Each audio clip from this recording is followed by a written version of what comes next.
An invoice fails. Whose problem is it? For the global giants, UAE e-invoicing is one line in a sprawling catalog. When it breaks, the deadline is yours, and the penalties compound. नमस्कार दोस्तों, welcome back to our special show.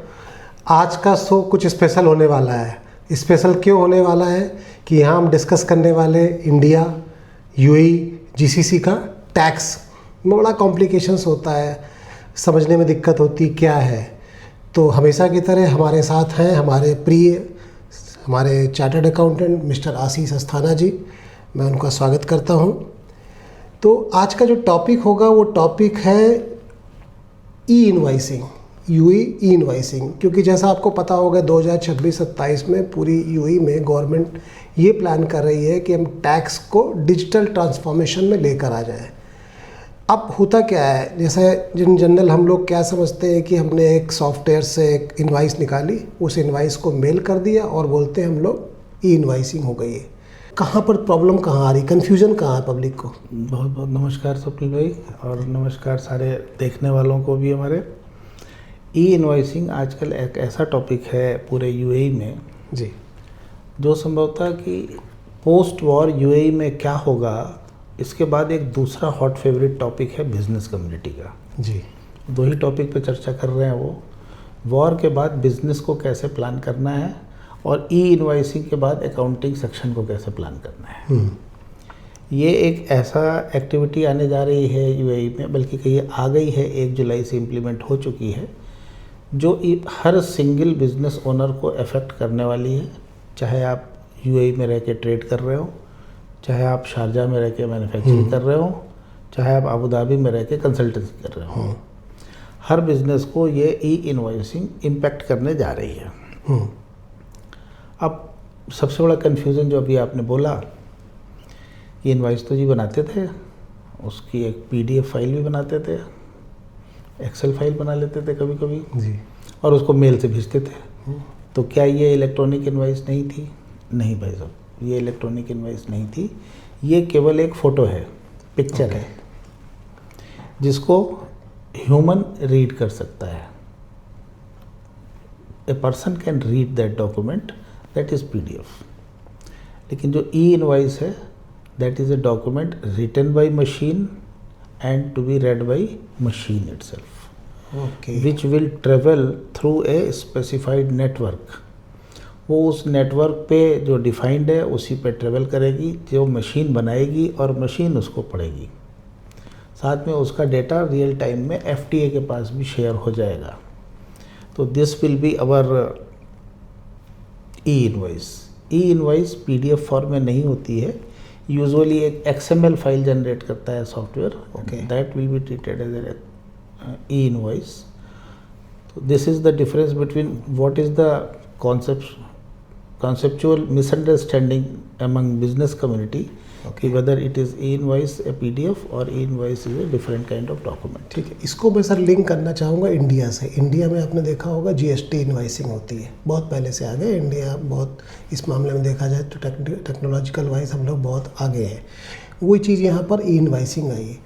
इस पर भी हम discuss करेंगे कि how GST invoice is better और UAE invoicing is better. इस पे लास्ट पे आएंगे, तो आप लोग बने रहिए लास्ट तक इस शो पे, क्योंकि ये बहुत इंटरेस्टिंग होने वाला है आपके लिए। एक चीज़ में ऐसे दिमाग में आई है कि जीएसटी इम्प्लीमेंट हो गया था यूएई में 2018 में 2018 पे। तो इसकी क्या ज़रूरत थी अब 2026 में? 6 साल बाद वो जागी है यूएई गवर्नमेंट और उसको लग रहा है कि अब हम वैट आ गया था, टैक्स जमा भी हो रहा था, लोग यूज़ कर रहे थे। रिफॉर्म्स के कुछ फेजेस होते हैं। तो रिफॉर्म्स उन फेजेस में मूव ऑन हो रहा है। वैट आया सबसे पहले, वैट में भी शुरू में काफ़ी समय दिया गया रिटर्न फाइलिंग से एक्लेमेटाइज होने के लिए यहाँ की बिजनेस कम्युनिटी को। तो जी हम जितनी भी सेल करते थे, परचेज करते थे, उसके रिकॉर्ड हम देने लगे कि वैट रिटर्न्स जब हम फाइल कर रहे हैं एफटीए पोर्टल पे, तो उस पर फिगर्स देने लगे। Later on came corporate tax. Corporate tax में क्या हुआ कि अब हम सेल परचेज तो देंगे ही, अपने जितने एक्सपेंडिचर्स हैं, जितनी एसेट्स हैं, जो बैंकिंग ट्रांजैक्शंस हैं, उन सब की डिटेल्स देंगे in the form of financial statements, balance sheet, profit and loss accounts और उसके जो भी एनेक्शर्स हैं। अब तीसरा फेज़ आता है इलेक्ट्रॉनिक इनवॉइसिंग कि अभी तक इनवॉइसिंग क्या हो रही थी कि आप एक सॉफ्टवेयर यूज़ कर रहे हैं, आप टैली यूज़ कर रहे हैं, ज़ोहो यूज़ कर रहे हैं, क्विक बुक यूज़ कर रहे हैं और एनी अदर सॉफ्टवेयर यूज़ कर रहे हैं, और नहीं कोई यूज़ कर रहे हैं तो आप एक्सेल पे या वर्ड पे ही एक इनवॉइस बना ले रहे हैं जी, एक प्रॉपर फॉर्मेट। जी जी। तो इन सारे स्ट्रक्चर को रेशनलाइज करने के लिए कि सारे सिस्टम में सबसे पहली बात तो यूनिफॉर्मिटी हो, दूसरा उसकी प्रोसेसिंग स्ट्रीमलाइन हो जाए, आसान हो जाए, क्योंकि पीडीएफ को या हार्ड कॉपी डॉक्यूमेंट को प्रोसेस करना एक टाइम और लेबर कंज्यूमिंग प्रोसेस है। इवन स्पेस भी ज़्यादा को स्पेस भी ज़्यादा लेता है। जी जी जी।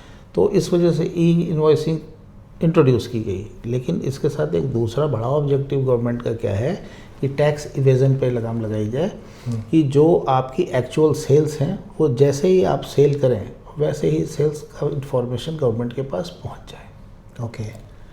वैसे ही जैसे आप परचेज़ करेंगे तो आपकी परचेज़ किसी और की सेल है, तो जैसे ही वो सेल्स इनवॉइस जनरेट करेगा तो उसकी सेल मींस योर परचेजेस, वो भी डेटा गवर्नमेंट के पास जा रहा है। तो ई इनवॉइसिंग का दूसरा कॉन्सेप्ट ये है कि जिस वजह से ई इनवॉइसिंग लाई गई है। तीसरा एक और है, अपने आप को इंटरनेशनल एरिना में रेशनलाइज रखने के लिए, क्योंकि जो यूरोप है, यूरोप अपने वैट प्लेटफॉर्म्स को डिजिटलाइज कर रहा है, इम्प्रूव कर रहा है जी। इंडिया की हम बात करें तो इंडिया में अभी आपने कहा कि जीएसटी में डिजिटल इनवॉइस आ गई है, ई इनवॉइस चालू हो गई है। सऊदी अरेबिया में भी ई इनवॉइस चालू हो गई है। ओके।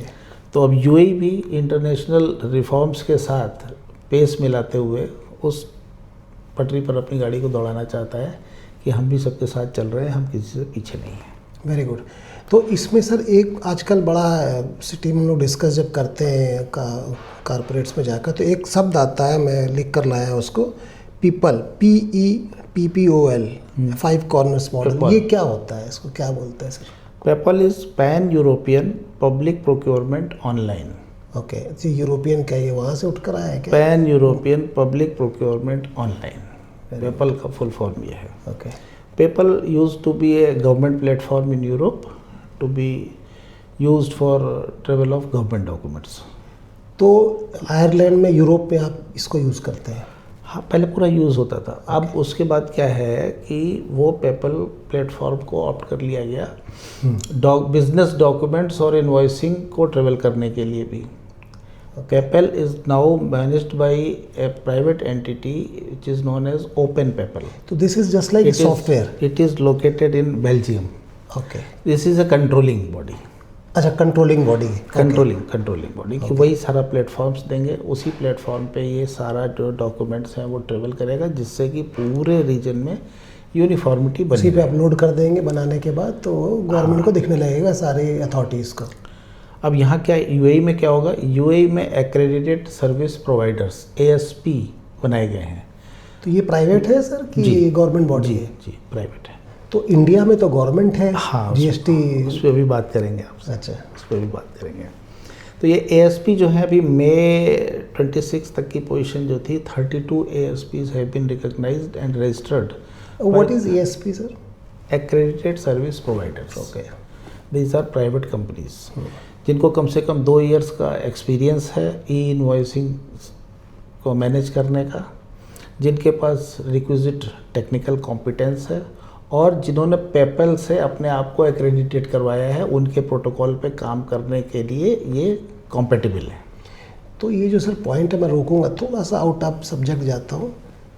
बीइंग ए इंडियन, हम लोग सोचते रहते हैं कि अब हमारे अगर कहीं कुछ अच्छा बाहर हो रहा है तो इंडिया में भी होना चाहिए। गवर्नमेंट के ऊपर ओवरलोड है, अभी GST डिपार्टमेंट में टीम है, फिर भी उसके बाद भी प्रॉब्लम आती है। तो ये मॉडल हम लोग इंडिया में भी अपना सकते हैं, प्राइवेट बॉडी ला सकते हैं? कर सकते हैं, लेकिन अभी थोड़ी देर में आपको मैं बोलूँगा, जब ये आपका discussion E invoicing in Dubai पूरा हो जाएगा, कि जो गवर्नमेंट ऑफ इंडिया फॉलो कर रही है GST का, that is also a very good protocol. क्योंकि यहाँ पर तो हमारे पास बहुत कम बिजनेस कम्युनिटी के मेंबर्स हैं, इंडिया में तो मिलियंस हैं। और GST के प्लेटफॉर्म ने अपना ट्रैक रिकॉर्ड प्रूव किया है, पिछले 5-6 साल से वो परफॉर्म कर रहा है। करेक्ट। तो ये एक्रेडिटेड सर्विस प्रोवाइडर की बात हो गई। एक्रेडिटेड सर्विस प्रोवाइडर को काम क्या है? अब ये जो पेपैल का सिस्टम है, this is 5 cornered system. 5 cornered system में एक तरफ तो हो गए, मान लेते हैं आप सेलर हैं, तो एक आप हो गए सेलर, फिर दूसरा हो गया आपका ASP, तीसरा हो गया जो बायर है उसका ASP, चौथा हो गया बायर, और पांचवी हो गई गवर्नमेंट FTA। आपको गुड सेल करनी है, आप अपने ASP को बताएंगे या उसके प्लेटफॉर्म पे जाएंगे और एक इलेक्ट्रॉनिक इनवॉइस जनरेट करेंगे। ओके। आपका ASP बायर के ASP को इंफॉर्मेशन सेंड करेगा, नोटिफिकेशन चली जाएगी, सेकेंड्स में वो इंफॉर्मेशन जा रही है। बायर के ASP को नोटिफाई करेगा कि ये आपके लिए एक इनवॉइस आई है, वो बायर देखेगा, और इन द रियल टाइम जब ये 4 लोगों के पास इंफॉर्मेशन जा रही थी, यही सिस्टम FTA को डेटा भेज देगा कि मिस्टर स्वप्निल ने फला सज्जन मिस्टर X को इतने रुपए का, इतने दिरहम का ये आइटम इस क्वांटिटी में बेचा है, मिस्टर स्वप्निल का वैट रजिस्ट्रेशन नंबर ये है और मिस्टर X का वैट रजिस्ट्रेशन नंबर ये है, डेट और टाइम ऑफ ट्रांजैक्शन ये है। तो ये लाइव है कि कोई डिले है in between? Seconds, immediately with in seconds. It means एक बार इनवाइस डालने के बाद नोबडी कैन चेंज। यस। तो फिर सर ये XML फॉर्मेट क्या है? XML फॉर्मेट वही है जो मैंने अभी आपको बताया था ना, जैसे PDF जो होता है वो टाइम ह्यूमन रीडेबल फॉर्मेट है, तो ये XML format XML is machine readable format of any information, तो वो XML हुआ। तो ये सब तो बातें हो गई, वेंडर्स रेडी हो गए, टेक्नोलॉजी आ गई, अब ये इम्प्लीमेंट कब से होगा? इम्प्लीमेंट एक तरीके से हो चुका है। ओके। 1 जुलाई 2026 से इसका ओपन प्लेटफॉर्म सबके लिए अवेलेबल है। एनीबडी चाहे जो भी उसका टर्नओवर हो वो इनवॉइसिंग कर सकता है। ये एक तरीके का ट्रायल पीरियड दिया हुआ है कि सब लोग उसके ऊपर एकस्टम्ड हो जाए काम करने के। ओके। अभी लाइव नहीं हुआ है, प्रैक्टिस सेशन चल रहा है। अभी प्रैक्टिस सेशन चल रहा है। तो इसमें ASP भी अपॉइंट होंगे बहुत सारे? यस, ASP अपॉइंट होंगे। पहले एक थ्रेशोल्ड लिमिट बताई गई थी कि 50 मिलियन से ऊपर जिनका भी टर्नओवर है उनको ASP अपॉइंट कर लेना था 31 जुलाई तक। तो इसका मतलब इंडियन बिजनेसमैन भी इस पर अप्लाई कर सकते हैं? वो ASP अपॉइंट करने की डेडलाइन बढ़ा दी गई है, 30 अक्टूबर 2026 कर दी गई है। 30 अक्टूबर मतलब अभी चल रहा है जुलाई, सितंबर, अक्टूबर तक आपको जिनका टर्नओवर 50 मिलियन से ज़्यादा का है उनको ASP अपॉइंट कर लेना है। ऐसा नहीं करने पे 5000 dirham per month till you appoint ASP, तब तक ये कंटिन्यूएशन में पेनल्टी लगती रहेगी। ओके। तो इट मीन्स अगर कोई ASP अपॉइंट नहीं कर पाता तो गवर्नमेंट उसको कोई सपोर्ट करेगी कि भाई मेरा पोर्टल है, आप इसमें जाके? गवर्नमेंट के पोर्टल पे जाके ही आपको ASP अपॉइंट करना है। गवर्नमेंट के FTA पोर्टल पे जितने 32 एक्रेडिटेड वेंडर हैं अब तक उनसे गवर्नमेंट का डायरेक्ट कुछ भी नहीं रहेगा इसमें? आपको उसके साथ कनेक्शन उसी पोर्टल पे जाके एस्टेब्लिश करना पड़ेगा। आप बात उससे रेट और वो सारी प्रोसीजर का निगोशिएशन भले ही अलग से करें, लेकिन अगर आपको अपना एंटिटी का कनेक्शन ASP के साथ इस्टेब्लिश करना है तो you have to log in your FTA portal and from there you can move further. तो ये सर सभी के लिए एप्लीकेबल होगा? छोटे व्यापारी भी होते हैं, बड़े भी होते हैं, तो किसके लिए है? सबके लिए कि कोई एग्जेम्पशन दिया हुआ है? मैं बता रहा हूँ, B2B ट्रेड सारे बिजनेसमैन के लिए एप्लीकेबल है, चाहे आपका बिजनेस छोटा हो चाहे बड़ा हो। अभी फ़िलहाल 50 मिलियन का थ्रेशोल्ड दिया हुआ है, उसके आगे की बात अभी बताता हूँ 2 मिनट में। B2B सबके लिए applicable. B2G okay, businessman to government, okay, वो सबके लिए एप्लीकेबल। ठीक है। B2C के लिए एग्जेम्पशन है। B2C अगर आप बिजनेस करते हैं तो it is not applicable to you. अब बात कर लेते हैं कुछ डेडलाइन की, कि जो मैंने बताया कि 50 मिलियन से ज़्यादा टर्नओवर वाला जिनका काम है उनको 30 अक्टूबर तक ASP अपॉइंट कर लेना है और 1 जनवरी 2027 से ऑन हो जाना है, चालू कर देना है। अदरवाइज पेनल्टी है आप जो अदरवाइज उस 5000 दिरहम की पर मंथ पेनल्टी के अलावा भी एडमिनिस्ट्रेटिव पेनल्टीज हैं। You were supposed to raise e invoice but you haven't done that, तो वो उसकी एडमिनिस्ट्रेटिव पेनल्टीज और हैं जो तब तक चलती रहेंगी जब तक कि आप एक्चुअली वो काम कर नहीं देते हैं। तो दुबई में पता है आपको, कोई काम नहीं होगा तो गवर्नमेंट उसको पेनल्टी से इम्प्लीमेंट करा देती है जी। तो बचे हुए बिजनेसमैन जिनका 50 मिलियन से कम टर्नओवर है, उनके लिए ये डेडलाइंस आगे की हैं।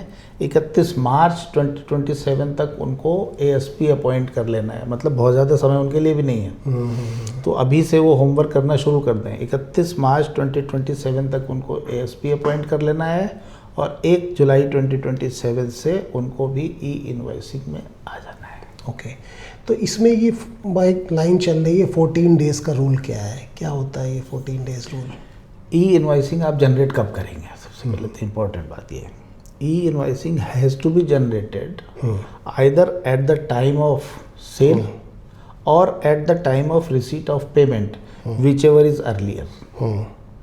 आपने सेल्स कर दिया, किसी को सामान दे दिया, एंट्री रिकॉर्ड कर ली, या तो ये इस दिन रिकॉर्ड कर लेंगे, या आपको एडवांस मिल रहा है किसी सेल के लिए, तो एडवांस रिसीट और सेल एग्जीक्यूटेड, इन दोनों में से जो भी काम पहले होगा उस डेट को आपको इलेक्ट्रॉनिक इनवॉइस जनरेट कर देनी है। उस जनरेशन के बाद 14 डेज़ के अंदर अंदर आपको इसको FTA को भेज देना है। Okay, this is the 14 day period. इस 14 डे पीरियड में अगर आप भेजने में सक्सेसफुल नहीं हुए तो there are again some administrative penalty आएगी, मुझे पता है। More strict provision is this कि अगर आपका सिस्टम, कंप्यूटर सिस्टम या कोई भी सॉफ्टवेयर कोलैप्स कर जाता है और डेटा आपका हो सकता है कि एक्सेसिबल ना हो, तो जैसे ही ऐसा होता है उसके 48 आवर्स के अंदर अंदर आप FTA को इन्फॉर्म करेंगे, और ऐसा ना करने पर भी some administrative penalties are there. Very good. ये एक सर बहुत अच्छा स्टेप लगा मुझे। लोगों के दिमाग में इंडिया में परसेप्शन रहती है, अरे दुबई में तो कुछ भी होता है, कोई सिस्टम नहीं, कुछ नहीं है। ये सिस्टम दिख रहा है, और आज से नहीं चालू हो गया, इसके पहले से भी चालू था। पहले वैट लाए, फिर उसके बाद इन्होंने कॉर्पोरेट टैक्स लाया। आज मैं देखता हूँ यहाँ पर इंडिया से बहुत से चार्टर्ड अकाउंटेंट आए हुए हैं और वो सिस्टम में इम्प्लीमेंट कराने की कोशिश कर रहे हैं सारे कॉर्पोरेट के साथ। अच्छी बात ये बात करने में इंटरेस्ट इसलिए आ रहा है कि आपकी एक इंडिया में जो कंपनी, उसका नाम है टास्क एंड एसोसिएट, बहुत ही पॉपुलर कंपनी लखनऊ की। दूसरी है आतिफ है, और उधर टास्क एंड एसोसिएट, दोनों में आप काम करते हैं। वहाँ पर आप GST ई-इनवाइसिंग पे काम करते हैं, यहाँ पर आपने ये बताया कि ई-इनवाइसिंग UAE की आ गई है। दोनों में क्या डिफरेंस है, फ़र्क क्या है? डिफरेंस देखिए, जो इंडिया का GST पोर्टल है वहाँ पर जो ई-इनवॉइसिंग का कॉन्सेप्ट है वो सेंट्रलाइज्ड है। Okay, ruled and controlled by government है कम्प्लीटली। वहाँ आपको ई-इनवॉइसिंग जनरेट करनी पड़ती है।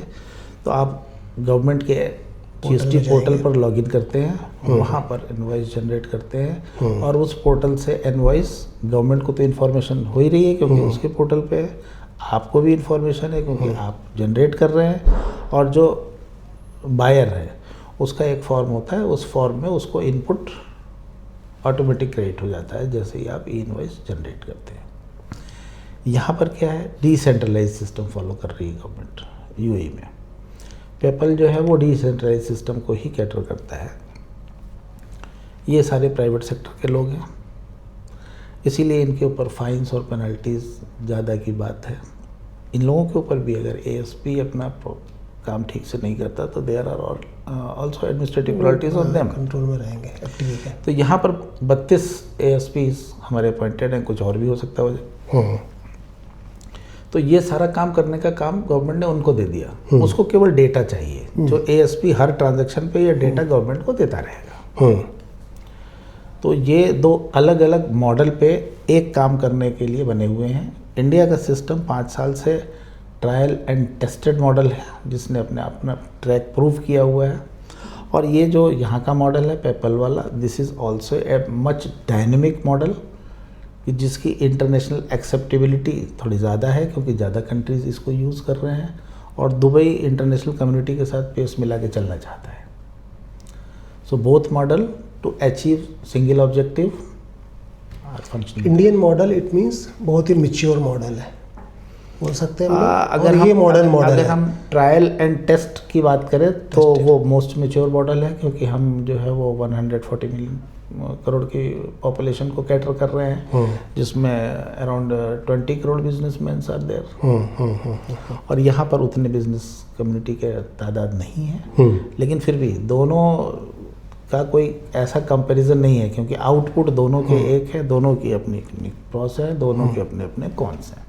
ओके, तो क्या लगता है आपको इसमें, अगर उसको समराइज हम करना चाहें कि क्या टेक अवे आप देना चाहेंगे व्यूअर्स को, कि अगर वो यूएई में बैठे हुए हैं और बिजनेस कर रहे हैं तो हाउ दे कैन स्टार्ट?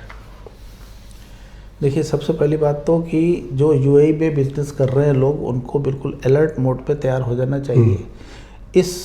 उसमें नहीं रहना चाहिए कि जी हमारे लिए तो अभी 31 अक्टूबर तक है पॉइंट करना, या जो बिलो 50 मिलियन टर्नओवर वाले हैं वो ये सोचें कि जी हमारे लिए तो अभी 31 मार्च है, तो अभी बहुत समय है। ये जो आपको ट्रायल पीरियड दिया हुआ है ना, इसका भरपूर इस्तेमाल करें, क्योंकि इसमें कोई भी गलती होने पर कोई फाइन, कोई पेनल्टी नहीं है। ये इसीलिए दिया गया है आपको पायलट प्रोजेक्ट के लिए। तो वो काम आप करना शुरू करें। ओके, जल्द से जल्द अपना एएसपी अपॉइंट करें, अपने अकाउंटिंग सिस्टम को प्रॉपर करें, अपना डेटा प्रॉपर करें। जैसे आपके जितने वेंडर्स हैं, सप्लायर्स हैं, उनका proper name with complete and correct spelling, उनका टीआरएन, उनका एड्रेस, सारी चीज़ें आपके पास हो, उसमें कोई डुप्लीकेसी ना हो, उसमें कोई अनोमली ना हो, as per there VAT registration certificate. क्योंकि अगर ऐसा होता है तो आपकी ई इनवॉइस जो है वो रिजेक्ट हो जाएगी, और अगर टाइम पार हो गया तो you will be attracting some penalty. Rejection हमको कितने दिन में तुरंत पाएगा, और तुरंत रिजेक्ट करके उसके बाद आप ढूंढ पा रहे हैं तो ठीक है, रेक्टिफाई कर देंगे, नहीं ढूंढ पा रहे हैं तो आप उसमें जूझते रहेंगे कि क्यों रिजेक्ट हो रही है। तो वही मैं बोलना चाह रहा था, इसमें आपकी टीम कैसे हेल्प कर पाएगी इनको? मैं अभी सारी बात बता रहा हूँ इसीलिए। तो एक तो पहले आपका जो मास्टर डेटा है उसका स्ट्रीमलाइन करना, रेशनलाइज करना, properly as per legal record सारी चीज़ें मेंटेन करना। दूसरा, आप जो सॉफ्टवेयर यूज़ कर रहे हैं वो कॉम्पेटिबल है कि नहीं है प्रॉपर एक्सएमएल जनरेट करने के लिए, वो किसी एएसपी के प्लेटफॉर्म से इंटीग्रेट होने के लिए कॉम्पेटिबल है कि नहीं है। उसके ऑपरेशनल ट्रेनिंग आपके स्टाफ को चाहिए हो सकती है, वो 1-2 दिन का काम नहीं है। हो सकता है कि आपने छोटा सा एक काम सीख लिया कि अच्छा ऐसे ये बटन दबाएंगे, फिर राइट कॉर्नर वाला क्लिक करेंगे और ये जनरेट हो जाएगी। हो सकता है नेक्स्ट इनवॉइस में कुछ और पिक्यूलियरनेस हो तो आपको कुछ और डेटा देना पड़ रहा हो वहाँ पर। तो इसलिए इस पीरियड को एक रिहर्सल की तरीके से इस्तेमाल करना है। तीसरा, आप सूटेबल एएसपी के साथ अपॉइंट कर लें उसको। थोड़ा सा कोई ज़रूरी नहीं कि 30 अक्टूबर को ही जा करके अपॉइंट करें या 31 मार्च को ही कर लें, क्योंकि जितनी जल्दी आप अपॉइंट करेंगे उतनी ही जल्दी आप रिहर्सल चालू कर पाएंगे। टीम भी रेडी हो पाएगी, आपका स्टाफ ट्रेंड हो जाएगा, आपकी टीम रेडी हो जाएगी, और आप सारी भाषा को, उस ऑनलाइन प्लेटफॉर्म को समझने लगेंगे और ये जानने लगेंगे कि अब आप क्या क्या नहीं कर पाएंगे। नहीं कर पाएंगे बोले तो कि अब आप invoice once generated is generated forever. अब it cannot be cancelled, it will be reversed only by a credit note, and that too on e invoicing portal. Correct. तो अब ऐसा नहीं होगा कि जी मिस्टर एक्स को एक इनवॉइस गई थी 1 लाख दिरहम की गई थी, तो अब ऐसा करो इसको 90,000 का कर दो, क्योंकि 10,000 का गुड्स गोडाउन में मिल नहीं रही हैं। अब आपको वो 10,000 का क्रेडिट नोट उसको देना होगा। ओके, तो ये छोटी छोटी सी जो स्टेप्स पे ट्विस्ट एंड टर्न्स हैं, इसके आपको हैबिचुअल होना होगा। ओके, नहीं तो अगर लास्ट डे पे जा कर के ये काम आप करना शुरू करते हैं तो हो सकता है 2-3 दिन तो आप इसी डिस्कशन और क्वेरी में लगा दें कि क्या ऐसा कर सकते हैं या नहीं कर सकते हैं। अच्छा इनसे पूछ लो, अच्छा उनसे पूछ लो, अच्छा पास में बिजनेसमैन जो बैठा हुआ है उसके यहाँ वाला कंसल्टेंट क्या बता रहा है, ये बिजनेसमैन कैसा करता है। तो इसमें आप अपना नुकसान करेंगे टाइम का, और अननेसेसरी अपने लिए पेनल्टी अट्रैक्ट कर लेंगे। तो इसमें एक छोटा सा मेरा, हालांकि it is too early to ask you, ASP के साथ सॉफ्टवेयर में कौन सा लोकल सॉफ्टवेयर जो लोग यूज़ कर रहे हैं मच मोर कंफर्टेबल? सारे जितने भी अभी तक लोग रिनाउंड नाम जितने भी प्लेटफॉर्म्स के आप सुनते हैं सभी तैयार हैं इसके लिए। ओके, चाहे टैली हो, क्विक बुक हो, ज़ोहो हो, नेम दो, ओडो हो। तो ये प्रॉब्लम हाँ, लिंकेज की नहीं आएगी, लिंकेज की नहीं आएगी। एक ही चैलेंज है एएसपी से तुरंत। It is technology and software. There might be some glitches. Check कर लें। कभी छोटी छोटी समस्याएं होती हैं कि कभी आपकी मतलब कि हार्ड डिस्क में स्टोरेज कम है, कभी आपका फलाना सॉफ्टवेयर आपके लैपटॉप में चाहिए वो नहीं है, अभी तक आप सिंगल यूज़र पे कर रहे थे तो आपको अगर मल्टीपल यूज़र में उसको काम करना है तो उसके लिए क्या आपको इंफ्रास्ट्रक्चर मेंटेन करना है, ऐड अपॉन करना है, तो वो सारा जब आप रिहर्सल करेंगे तो आपको अपना सिस्टम, अपना सॉफ्टवेयर, अपना स्टाफ, तीनों को अपग्रेड और ट्रेंड करना है। करेक्ट। क्योंकि जो ASP है वो भी हो सकता है कि 24 आवर्स आपको तुरंत हर 2 मिनट में सर्विस ना दे पाए, तो आपको उससे वो बातें सीख के रखनी है। हो सकता है आपकी कोई क्वेरी हो तो वो टाइम मांगे कि ठीक है आपकी एक क्वेरी आई है, we will respond in 6 hours, हमारा टर्न अराउंड टाइम 6 आवर्स का है, आप वेट करेंगे। तो ये सारे काम आपको पहले से करके रख लेने चाहिए। Very good. सो दोस्तों, ये एक आपके सामने मैंने रखने की कोशिश करी है। इस तरीके के किसी और भी आपके सवाल हैं और आपको कहीं कुछ डाउट है तो मैं डिस्क्रिप्शन पे सर का नंबर और इनकी टीम का नंबर डाल दूंगा, आप डायरेक्टली भी क्वेरी कर सकते हैं। और इस तरीके के किसी और क्वेरी में या किसी दूसरे बिजनेस से रिलेटेड आपको कोई क्वेरी है या आप चाहते हैं कि किसी दूसरे बिजनेस के बारे में हम लोग डिस्कस करें तो प्लीज़ ज़रूर बताएं। इसलिए आपको बहुत ज़रूरी है कि हमारा चैनल सब्सक्राइब कर लें, उसको लाइक कर लें, और साथ में सर को बहुत बहुत धन्यवाद, आपने आए और बड़े ही ज्वलंत मुद्दे को उठाए क्योंकि बड़ा हॉट टॉपिक है आज की डेट में, हर बिजनेसमैन डिस्कस कर रहा है। धन्यवाद आपको स्वप्निल भाई, मैंने आपसे बिल्कुल सही बात करी थी, दोबारा दोहरा देता हूँ। इस समय ये 2 डिबेटेबल टॉपिक्स में से एक है UAE में पोस्ट वॉर बिजनेस स्ट्रेटजी क्या होनी चाहिए और पोस्ट E-इनवॉइसिंग अकाउंटिंग स्ट्रेटजी क्या होनी चाहिए। बिल्कुल सही बात है। Thank you very much. और यस दोस्तों, जाते समय आपको मैं एक टॉपिक देकर जाता हूँ, डॉलर से कैसे पैसे बनाने हैं। अगला टॉपिक ये होने वाला है, सर के साथ ही होने वाला है। अगर आपके पास UAE में डॉलर है और इंडिया में उसे बहुत अच्छा आपको बेनिफिट होने वाला है, इस टॉपिक के लिए आप रेडी रहिए, सब्सक्राइब कर लीजिए, अदरवाइज ये चैनल फिर आपसे मिस हो जाएगा। Thank you very much. Thank you sir. Thank you everybody.